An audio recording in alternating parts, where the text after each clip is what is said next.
ആമേൻ ആമേൻ.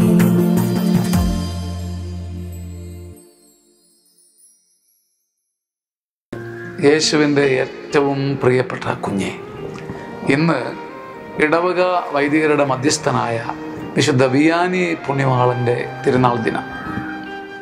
പ്രഭാഷകന്റെ പുസ്തകം 50-ാം അധ്യായം 5-ാം വാക്യം.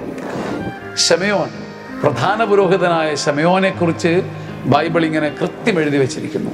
ശ്രീകോവിലിൽ നിന്ന് പുറത്തു വരുന്ന അവനെ ജനം പൊതിയുമ്പോൾ അവൻ എത്ര മഹത്വപൂർണനാണ്. ശമയോൻ എന്ന പ്രധാന പുരോഹിതനെ കുറിച്ച് ബൈബിൾ എഴുതുന്നു. പ്രഭാഷകന്റെ പുസ്തകം 50-ാം അധ്യായം 5-ാം വാക്യം. ശ്രീകോവിലിന് പുറത്തേക്ക് വരുന്ന അവനെ ജനം പൊതിയുമ്പോൾ അവൻ എത്ര മഹത്വപൂർണനാണ്.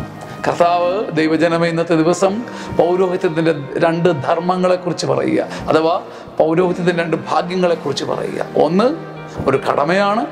അവൻ ശ്രീകോവിലിന് പുറത്തു വന്ന് ജനത്തെ തേടുന്ന ജനത്തിന് വേണ്ടിയുള്ള ശുശ്രൂഷയാവണം.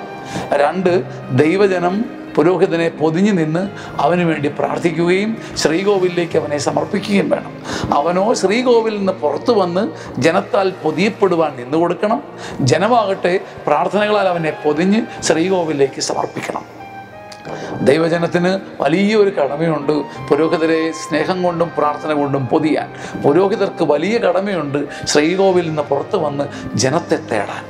അങ്ങനത്തെ പൗരോഹിത്യവും അങ്ങനത്തെ രാജകീയ ജനപൗരോഹിത്യവും ദൈവം നമുക്ക് നൽകട്ടെ. ആമേൻ.